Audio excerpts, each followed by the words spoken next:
Bismillahirrahmanirrahim. Alhamdulillahirabbil alamin. Wassalatu wassalamu ala rasulihil karim sayyidina wa habibina Muhammad wa ala alihi wa sahbihi ajma'in. Subhanaka la ilma lana illa ma 'allamtana innaka antal alimul hakim. Wala haula wala quwwata illa billahil aliyyil azim. Wa ba'd. Yang saya hormati sahabat kekanda saya Dato' Alwi, yang amat berhormat Datuk Seri Haji Wan Rosli Wan Ismail, Pengurusi Barisan Nasional Negeri Pahang, merangkap Menteri Besar Kerajaan Negeri Pahang, yang berhormat Datuk Seri Utama Haji Muhammad bin Hassan, Timbalan Presiden UMNO Malaysia, yang berhormat Datuk Seri Haji Muhammad Najib bin Tun Abdul Razak, Pengurusi Lembaga Penasihat Barisan Nasional, dan juga Perdana Menteri yang ke-6. Yang berhormat Datuk Haji Tuan Ibrahim bin Tuan Man, Timbalan Presiden PAS, yang berhormat Tan Sri Datuk Seri Panglima Haji Anwar bin Musa, Setiausaha Agung Barisan Nasional, yang berhormat Datuk Seri Haji Ahmad bin Maslan, Setiausaha Agung UMNO, sahabat saya, saudara IR Khairil Nizam, Ketua Dewan Pemuda PAS Malaysia, yang berhormat Datuk Seri W. Kasio, Presiden MCA Malaysia, seluruh barisan kepimpinan UMNO, Barisan Nasional, MCA dan rakan sahabat Muafakat Nasional PAS. Seterusnya pengundi-pengundi Don Chini, dan tidak dilupakan juga semua yang menonton secara live pada malam ini. Tadi sebelum saya ke pentas, saya sudah melihat setakat ini sudah mencecah 2,000 orang yang on live sekarang ni bersama-sama dengan kita. Hadirin dan hadirat, Assalamualaikum warahmatullahi wabarakatuh. Saya nak dengar sikit suara orang sini. Takbir! Takbir! Takbir! Alhamdulillah. Saya kira-kira inilah pertama kali selepas lebih daripada 4 bulan akibat daripada COVID-19, PKP, lama kita tidak mengadakan ceramah Muafakat Nasional seperti ini. Dalam ceramah Muafakat Nasional, kita biasa didendangkan dengan ayat Al-Quran yang menjadi pegangan kita sebagai peringatan untuk kita semua, khususnya UMNO dan juga PAS, supaya kita faham kenapa kita bersama pada hari ini dan kita meterai pada 14 September tahun lepas Piagam Muafakat Nasional. Saya ingin mulakan ucapan saya ini dengan memetik ayat suci Al-Quran daripada surah Ali Imran 103, ayat yang cukup popular di semua pentas-pentas Muafakat Nasional. Kita jarang-jarang tidak membacakan ayat ini. A'udzubillahi minasyaitonirrajim. Wa'tasimu bihablillahi jami'an wa la tafarraqu. Wadhkuru ni'matallahi 'alaikum. Kuntum a'da'a fa'alafa baina qulubikum fa'asbahtum bi ni'matihi ikhwana wa kuntum 'ala shafa hufratin minan nar fa'anqadhakum minha ila akhir. Maksudnya, berpegang teguhlah kamu kepada tali Allah, jangan kamu berpecah belah, bercerai berai. Dan Allah sambung lagi, ingatlah akan nikmat Allah ketika kamu pada satu ketika di zaman jahiliah kamu bermusuh-musuhan, dan Allah lah yang mempertautkan hati-hati kamu, dan dengan nikmat Allah juga kamu menjadi saudara. Wa kuntum ala hufratin minan nar fa'anqadhakum minha. Kamu nyaris-nyaris berada di jurang api neraka, maka Allah lah yang menyelamatkan kamu. Tuan-tuan dan puan-puan, saya sengaja mengulangi ayat ini buat kesekian kalinya. Bukan apa, setelah kita lama tak bersua muka ini, kita dengar macam-macam cerita di bawah, di luar sana. Tambah-tambah bila kita dah jadi kerajaan, apakah hubungan UMNO dengan PAS ini masih lagi sepadu? Apakah muafakat nasional ini masih berjalan dengan baik?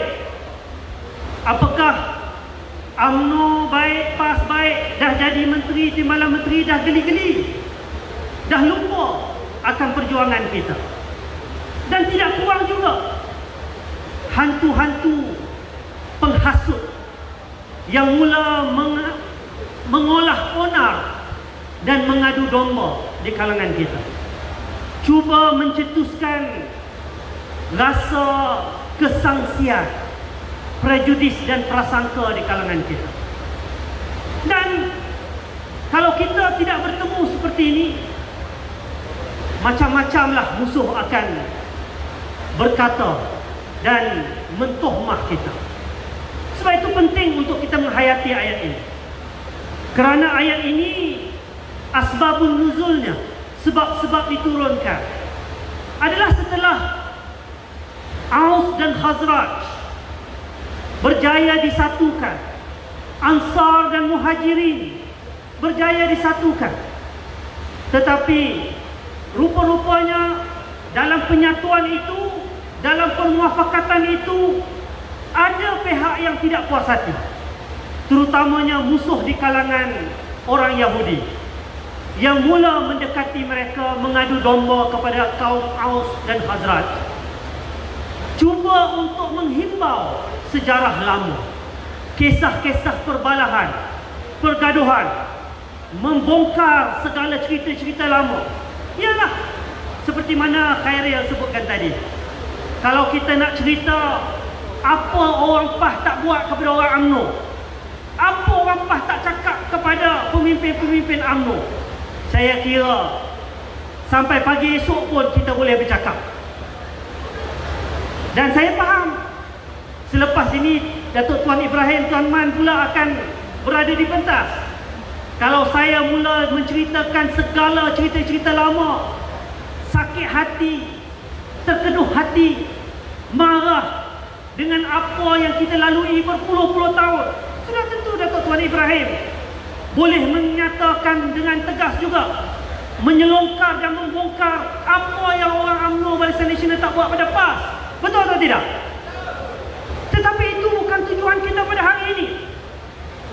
Alhamdulillah, rupa-rupanya benarlah firman Allah, yang mana Allah menyatakan, Rabbana ma khalaqta hadha batila subhanaka faqina adzabannar. Wahai Tuhan, sesungguhnya Allah tidak menjadikan sesuatu itu sia-sia. Maha suci Allah, Allah lah yang menyelamatkan kita daripada azab api neraka. Tuan-tuan, tak pernah terlintas di dalam pemikiran kita kerajaan yang dulunya di bawah Barisan Nasional, UMNO sebagai induk dan tunjang, 61 tahun berkuasa, akhirnya hilang begitu saja. UMNO kalah, PAS pun tak menang. Betul, menang 18 kursi, UMNO pun menang 54 kursi, tetapi kita hilang kuasa. 22 bulan kita menyaksikan bagaimana agama diperkotak-katikkan. Betul atau tidak? Bangsa maruah kita diperlekehkan. Saban hari kita dapat melihat dan menyaksikan di media-media sosial keberanian luar biasa orang mempertikaikan hak kita, yang kita tidak minta lebih daripada apa yang telah diperuntukkan dalam perlembagaan. Betul atau tidak? Tetapi keberanian itu berlaku kerana apa? Kerana kononnya kerajaan yang naik, yang didominasi oleh DAP, yang menyebut sebagai harapan, rupanya bukan Pakatan Harapan. Di 5 PRK yang lepas, bila sebut PH saja dah sinonim pi hancing. Sebab apa? Sebab dia janjikan kepada rakyat bulan dan bintang, macam-macam dijanjikan, sama rata. Setiap orang akan mendapat imbuhan yang pelbagai. Anak muda jangan risau, siapa yang belajar universiti PTPTN tak payah bayar. Semuanya dijanjikan macam-macam.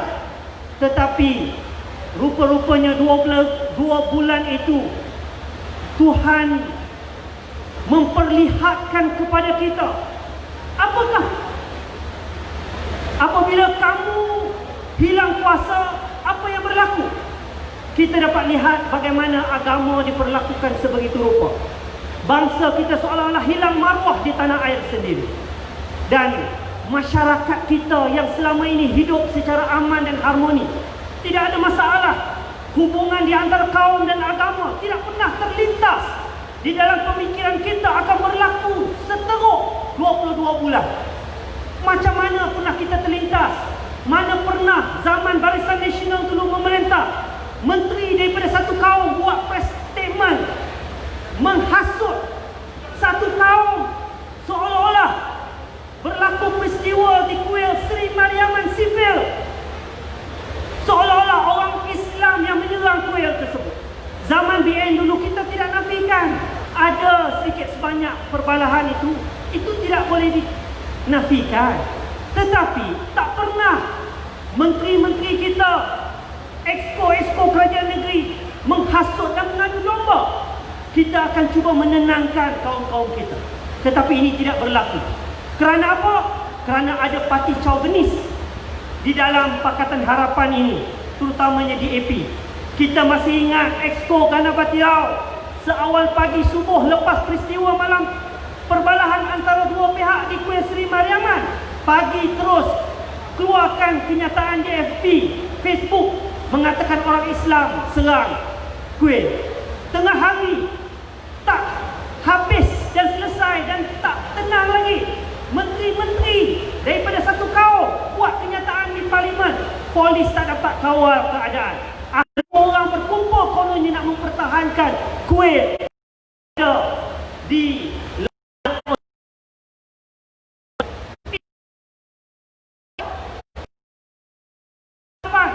tidak menghormati asas dan akar yang selama ini menjadi kekuatan benar Islam agama persekutuan, tetapi menafikan hak agama untuk diamalkan secara bebas. Betul tidak? Saya selalu sebut di mana-mana, kita berbangga.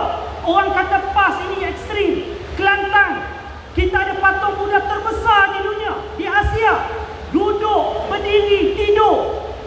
Daripada kaum minoriti, agama minoriti saja di Kelantan, di mana orang Islam mempertikaikan pembinaan kuil, gereja, patung yang sebegitu besar. Faham? Semua tak usik akar-akar yang telah membina kita dapat hidup dengan aman. Sebab itulah punca segala apa yang berlaku Tuhan nak tunjukkan kepada kita juga. Kerana umat Islam berpecah belah. UMNO dan PAS harus sedar perkara ini. Bila kita berbalah, kita ingat ke tiga penjuru, masing-masing ingat boleh menang besar, tetapi akhirnya kita hilang kuasa. Tuan-tuan dan puan-puan, alhamdulillah, Tuhan hanya memberikan kita 22 bulan saja. Kita tidak pernah terlintas dalam pemikiran mana-mana pemimpin atau yang sudah selesa menjadi Perdana Menteri kali kedua, Perdana Menteri ketujuh, letak jawatan pada 24 hari bulan Februari.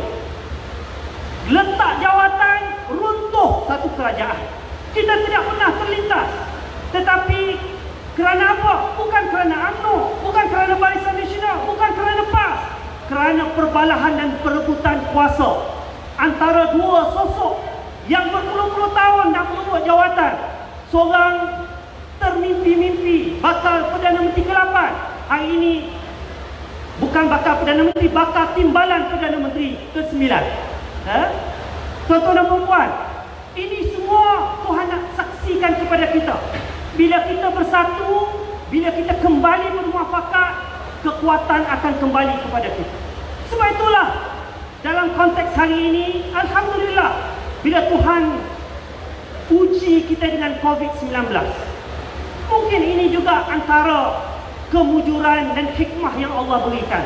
Cuba bayangkan, saya tak dapat bayang kalau kerajaan hari ini adalah kerajaan Pakatan Harapan.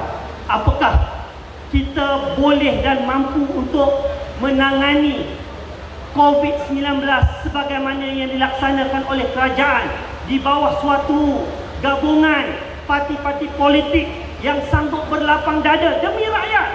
Saya sebut sanggup berlapang dada sebab apa? Sebab kalau ikutkan UMNO, PAS, Barisan Nasional, parti-parti komponen, peringkat awal kita nak ubah saja parlimen, beri mandat kepada rakyat. Sebab bagi kita itu adalah cara terbaik. Tetapi kita menghormati ke bawah dulu yang Maha Mulia Seri Paduka Baginda Yang di-Pertuan Agong yang melihat gambaran yang lebih besar, ada masalah yang lebih besar, minta kita berpakat, berbincang. Akhirnya kita sanggup berjuang besar, mencalonkan dan mencadangkan nama Tan Sri Muhyiddin Yassin, walaupun beliau adalah sebahagian daripada bekas kerajaan terdahulu. Tetapi demi rakyat, nak memastikan rakyat tidak selamanya terus berkrisis dalam politik dan juga kesan daripadanya akan mengalami konflik dan krisis ekonomi, kita mengangkat. Dan Alhamdulillah, seperti mana ayat Khairi sebutkan, kita berjaya tangani COVID-19 ini dengan amat berkesan sehingga diiktiraf oleh dunia. Cuma hari ini, kemana halu tuju kita? Tuan-tuan dan puan-puan, Chini ini adalah suatu pilihan raya yang bukan biasa-biasa, bak kata bos. Bukan biasa-biasa. Chini ini penting. Betul, kita ingat ke Pakatan Harapan akan letak calon, PKR akan letak calon, DAP akan letak calon. Cakap besar, Tuhan saja yang tahu. Tapi dia letak calon proksi dia, atau letak calon proksi dia. Tetapi kita kena ingat, Chini adalah suatu gambaran ataupun satu referendum yang penting untuk kita beri mesej kepada rakyat keseluruhannya. Pertama, Don Chini ini kita nak beri mesej bahawa kita mahukan suatu kesepaduan dan kesepakatan muafakat nasional. Barisan Nasional, UMNO dan PAS kembali perkukuhkan kedudukan kita, kerjasama kita untuk kita menghadapi pilihan raya yang lebih besar. Setuju atau tidak? Yang kedua, rakyat di sini akan mewakili rakyat seluruh Malaysia, akan memberikan isyarat bahawa keputusan pada hari Sabtu ini akan memberikan petanda yang penting bahawa rakyat tidak mahu Pakatan Harapan kembali berkuasa. Betul atau tidak? Rakyat di sini, terutama di kalangan peneroka, sudah melalui tempoh yang begitu perit selama 22 bulan. Zaman BN memerintah, harga sawit naik. Betul atau tidak?